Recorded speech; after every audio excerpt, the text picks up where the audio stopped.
In the last class we saw the simplest 2D NMR experiment which is 2D COSY, which is an abbreviation for correlation spectroscopy.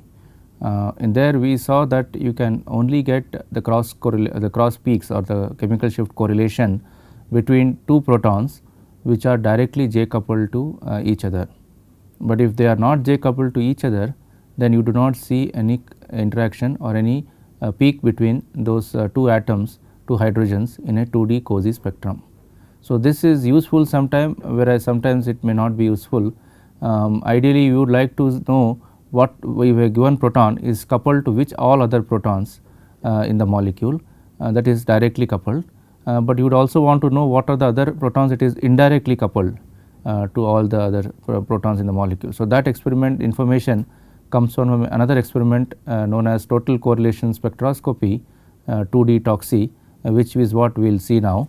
So, if you look at this picture here, so this is a pulse sequence for the 2D TOCSY experiment.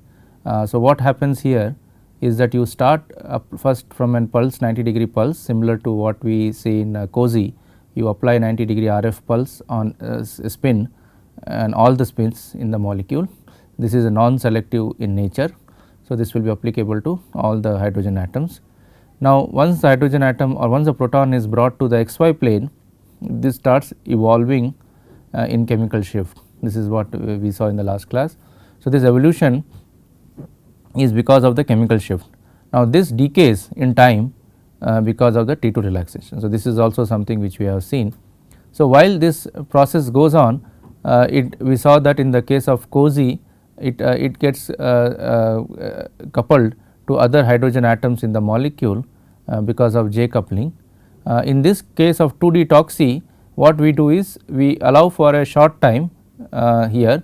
So, the coupling to other hydrogen atoms during this portion is not of so much importance, but what we do is after some time we apply this box what is shown here, that is known as isotropic mixing. Now, what is isotropic mixing? Isotropic mixing is nothing but weak RF irradiation applied continuously for 60 to about 80 milliseconds. So, this is basically just a simple like a pulse. It is not a pulse in the sense it is not a very short microsecond pulse, but rather it is a weak RF pulse applied continuously. So, it is not a pulse, but weak RF irradiation applied continuously for a duration of 60 to 80 milliseconds. Now, during this period what happens is the hydrogen atoms in one molecule starts getting coupled to hydrogen atoms of the other in the same molecule. But remember in a case of a standard COSY, the coupling takes place only because it goes from one hydrogen to the directly coupled hydrogen. But in case of an isotropic mixing, it gets coupled not only to the next neighboring hydrogen, it will also be coupled to little bit far away hydrogen, not directly because of J coupling, but indirectly because it is coupled to a intermediate hydrogen. So, let us see more in a pictorial manner how we can understand this. So, let us say we have a molecule, again take the case of propanol. Here let us label this as 1, 2 and 3, these are 3 hydrogens. So, we saw that in case of COSY this is what we will get, this is in case of COSY, but in case of TOCSY you will get from here to here and then again from here to here. So, this is in case of TOCSY. So, in a TOCSY experiment you actually go from one hydrogen to a far away hydrogen, that is from 1 to 3 because of the intermediate coupling to 2, because 1 is coupled to 2 and 2 is coupled to 3, the 1 gets coupled to 3 in case of a TOCSY, but not in the case of a COSY. So, in the case of a COSY this is not possible. In the case of a COSY the transfer takes place only from the nearest neighbor hydrogen atoms. So, there is no transfer from this hydrogen to this side to all the way up to 3 in a COSY, but in a TOCSY experiment because we apply what is known as isotropic mixing, what happens is that because of the intermediate the magnetization first flows from here to here, then it gets transformed from here to here. So, this is why now we can say that the information of 1, the chemical shift of 1 starts getting correlated with the chemical shift of 3. So, we will see that as we go on, but this is a special feature of TOCSY that it couples two hydrogen atoms which are not directly coupled to each other, but still they are actually coupled through intermediate coupling. So, suppose that these two did not exist. Okay. So, let us assume that, for example, let us say this was something like a ketone group here and there was no hydrogen here, then this to this coupling would not be possible also in a Toxi, because there is a break in between. If there was, suppose, a break here, that means suppose there was no hydrogens here, then there would be no mechanism, no way for this hydrogen to couple to this even in a Toxi, because it needs this intermediate coupling. Okay. So, this kind of a break is possible in some molecules, and that will separate this side of the molecule from the other side. We will see some examples of this as we go along. So, now the two things is, one is what is this isotopic mixing actually. So, isotopic mixing is doing what is called as, it makes the spins go into something like strong coupling scenario. So, because of the time restrictions and because this is a basic course, we are not going to go into the details of how exactly the strong coupling happens, but we have to just keep in mind that in general COSY, a normal COSY, we are in what is known as a weak coupling situation, and when it comes to Toxi, we make the spins go into a strong coupling situation. So, let me briefly tell you what is this weak coupling and strong coupling. So, weak coupling we define as the chemical shift of two hydrogens, let us call it omega I minus omega S. So, let us say these are the chemical shifts of two hydrogen. The difference in the chemical shift is much greater than the J value, J coupling. If this happens, we say that the two spins are weakly coupled, but if the reverse happens, if omega minus omega S is, let us say, almost similar or less than the J coupling, that means the two spins are so close by that their interaction or their the difference in the chemical shift is smaller than the J coupling. When can this happen? For example, let us say it happens when the chemical shift is almost 0. Suppose these two spins I and S, suppose let us say that their difference in the chemical shift is, let us say, almost 0. For example, let us take it is at 7, one is at 7 ppm, other is at 7.001 ppm. So, on a 500 megahertz, if you calculate 001 ppm corresponds to 0.5 hertz. Now, 0.5 hertz is very small. The J coupling typically of the range of, we saw that 5 to 10 hertz in general between two protons. So, you see we are now, if the protons are very close chemical shift values and their difference is smaller than J coupling, then we say that these two are strongly coupled, these two spins. And in a strongly coupled scenario, things happen in a different manner compared to what happens in a weak coupling. In the case of weak coupling, the chemical shift difference is much greater than the J value. For example, let us say that you have a peak at 7 ppm and there is another peak which is 7.1 ppm. So, difference is 0.1 ppm, and you can consider, let us say, 500 megahertz spectrometer. So, the chemical shift difference of 0.1 corresponds to 50 hertz. Now, 50 hertz is much greater than 5 or 10 hertz, which is the typical J value between two hydrogens in general. So, therefore, those two spins, that is 7 and 7.1, now we will call it as weakly coupled. In this case, in Toxi, what we do is, normally the spins are always weakly coupled, but by doing some technical thing like applying weak RF radiation, we create a situation where the chemical shift difference between the spins are lost, and because of that they enter into the strong coupling scenario. So, how does happen? As I said, that we will not be able to go in detail. For the more details about this, there are excellent books, that is the standard textbooks which we have recommended. You can look at that. So, the idea is that you apply a RF radiation, such we use the word spin lock. So, you will come across this word spin lock in the textbooks. The this application of a weak RF is, we also say that we apply a spin lock. So, when we apply a spin lock, we essentially create a situation in which the chemical shift difference between the two peaks or two atoms goes almost close to 0, and therefore, the J coupling does not go to 0, and therefore, if the chemical shift difference becomes very less compared to J value, it becomes strongly coupled.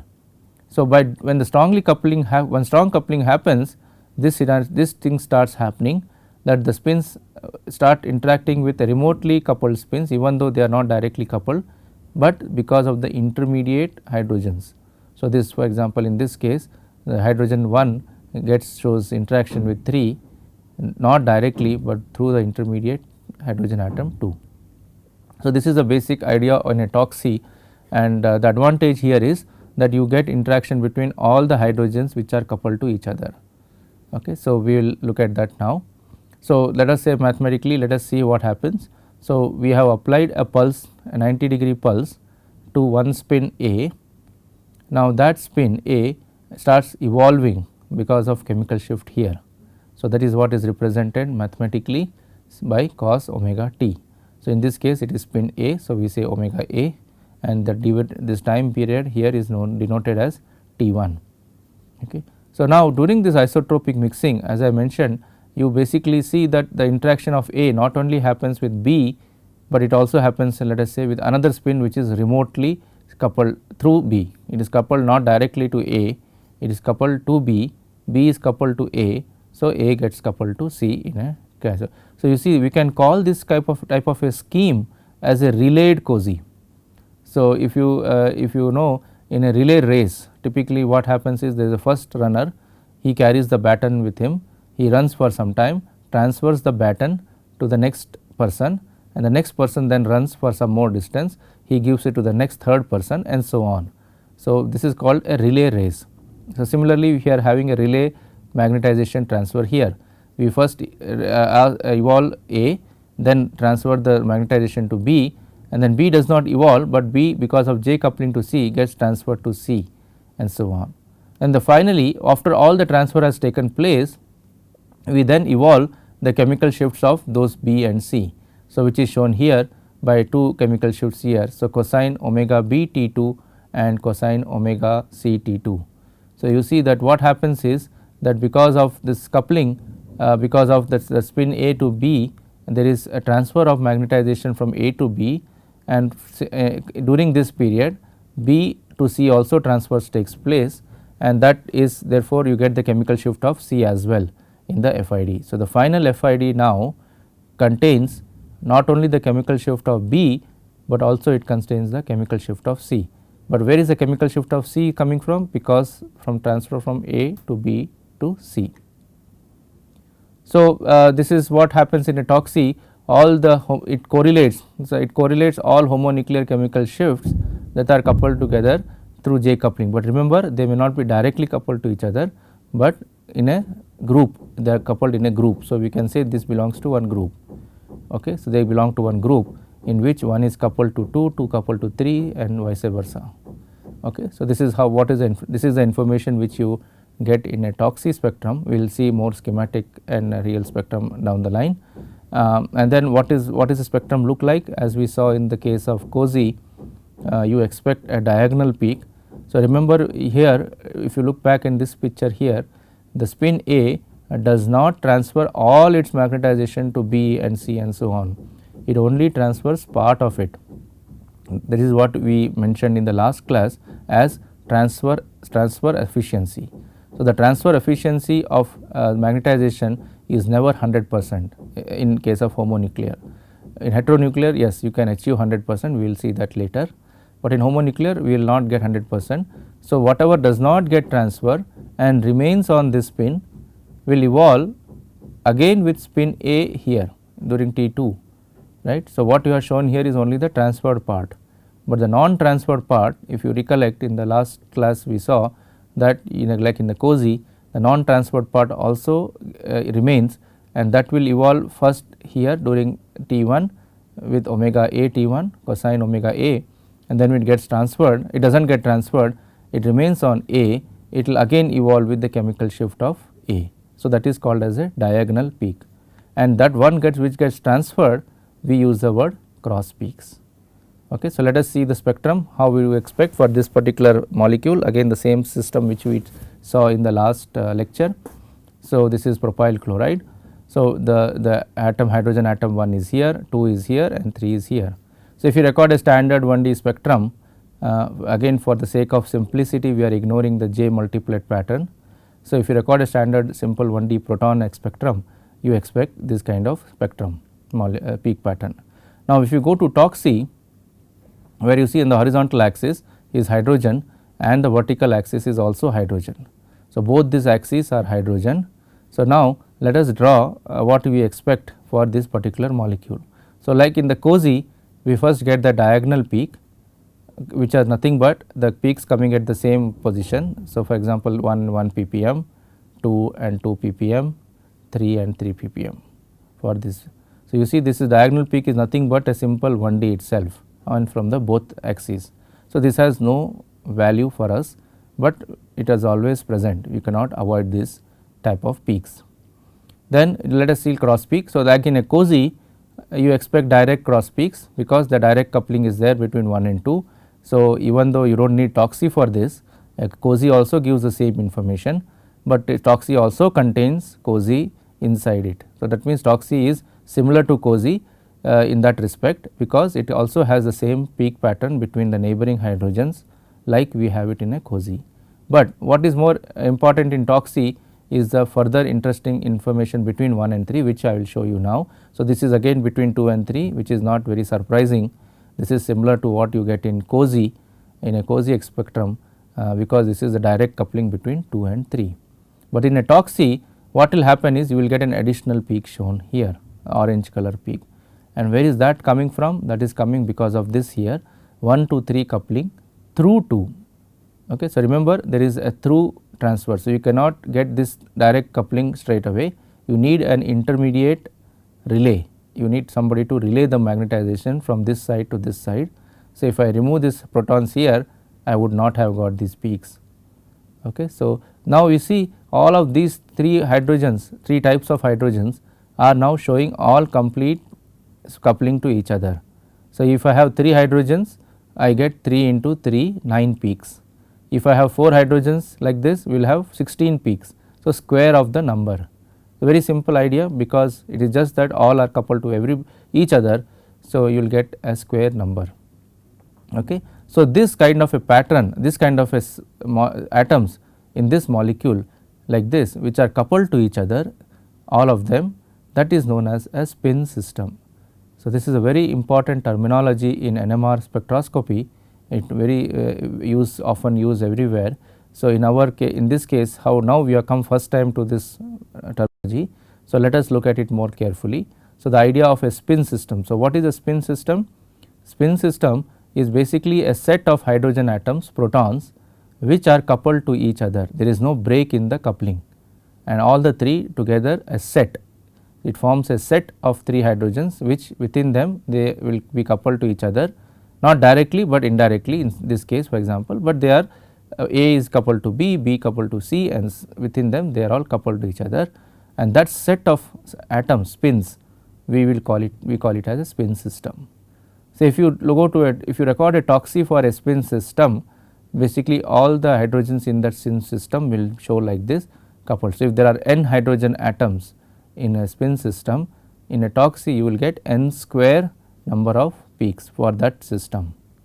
Okay. So, this is the basic definition or the meaning of spin system.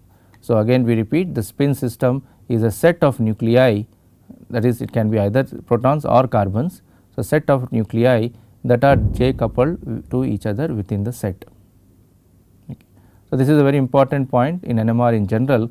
We will use this nomenclature as we go to more difficult or more advanced aspects. So, now let us see for an actual experimental spectrum. This is a spectrum taken from the book Neil Jacobson's Introduction to NMR. There we have shown for this heptanone. So, now we will look at this concept of spin system, which comes out here. So, now if you see this structure of the molecule, what do you notice? You will notice that there is a break here. This carbonyl is kind of a break, because on this side these 4 hydrogens 4, 5, 6, 7, they are all coupled to each other, in the sense 4 is coupled to 5, 5 is coupled to 6, 6 is coupled to 7 and vice versa. So, in a TOCSY I would expect 4 to 7 interaction, not directly, but through the intermediate, but this is not going to be the case for between 4 and 2. because remember, as we discussed in the last slide, there is an intermediate carbon, it does not have any hydrogens. So, there is no direct coupling between 2 to 4, and therefore, indirect coupling is also not possible, because there is no hydrogen here which will carry the magnetization from 2 to 4. So, there is a break here. Similarly, but here is side 1 and 2 will be coupled to each other. So, you see this portion of the molecule, we will now call it as one spin system, and this portion of the molecule will be called as a second spin system. So, that is what is shown here.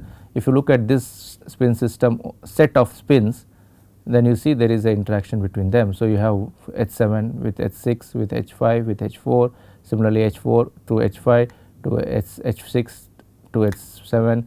You see there are, if you count the number of pins, it is a square. So, 4 into 4, 16 peaks you will notice in this spin system. But if you look at 1 and 2, which is shown here with the red arrow, they are only coupled to each other. So, there is only 4 peaks, 1, 2, coming down 3 and 4. So, 2 into 2, 4. So, you see this spin system which has only 2 hydrogen atoms will be now only 4 peaks. So, this is how in NMR we can distinguish or differentiate spin systems, because within the spin system the TOCSY will have all the couplings, whereas between the spin system they will not have any couplings. So, NMR TOCSY experiment is therefore very useful, because now you can identify 2 spin systems here in this molecule, which you could not have identified from a COSY, because in a COSY you would have seen 2 to 4 all only one bond interaction. Of course, there in COSY you would not have seen this also 2 to 4, that would have probably helped us to also figure out the presence of 2 spin systems in this molecule.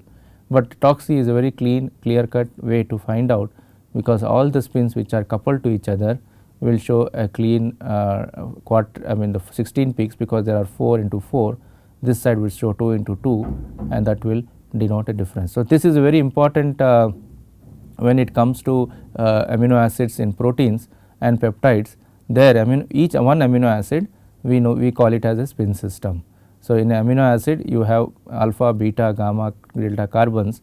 There within one amino acid there is coupling to each other, but there is no coupling between 2 amino acids in a peptide, so in a TOCSY experiment. J coupling is not there between hydrogen of one amino acid to the hydrogen of a neighboring amino acid.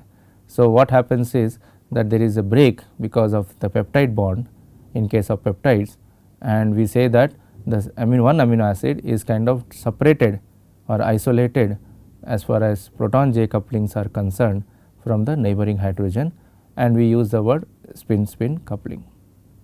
So, this is an example. Now, let us see how can we compare COSY and TOCSY. So, you see this is the same molecule here, heptanone, and you can see in a COSY we see only the direct coupling, which is what we saw, that it only gives you the direct 3 bond or J coupling peaks pattern. Similarly, here to here it gives you only from 7 to 6, but in a TOCSY you see all the couplings everywhere, in the sense all the peaks are coupled to all other peaks because of this through bond, through transfer, through protons. But again, one spin system is separated from the neighboring. So, obviously, you do not get the between the 2 spin systems, but within one spin set of spins you get all the correlations.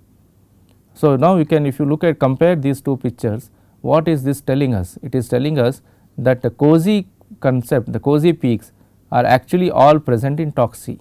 So, which means COSY is a subset of TOCSY. Okay. So, TOCSY is much higher, more peaks available present than COSY. So, at in some applications COSY will be useful where you are not interested in looking at spin system. Suppose you are interested only in looking at what hydrogens are coupled to what hydrogens directly, then COSY is sufficient. But if you are interested in forming a spin system, then we use the experiment TOCSY. So, it depends on the type of application which you are interested. So, typically when we go to small organic molecules compounds, we do not go for TOCSY, we usually are satisfied or sufficient to have a COSY for structure analysis. But if you are looking at peptides and proteins, there you have to have a full fledged TOCSY spectrum, because there our job is not only to identify one amino acid, there will be several amino acids in the chain, in the peptide chain or a protein chain, Therefore, there it is much more difficult system to handle, and there we would need TOXI. So, this brings us to the end of TOXI experiment. So, we have seen now two experiments, one is the 2D COSY and 2D TOXI. What we will do now in the next class, we will go to a new experiment known as 2D nuclear Overhauser effect spectroscopy, that is 2D NOESY.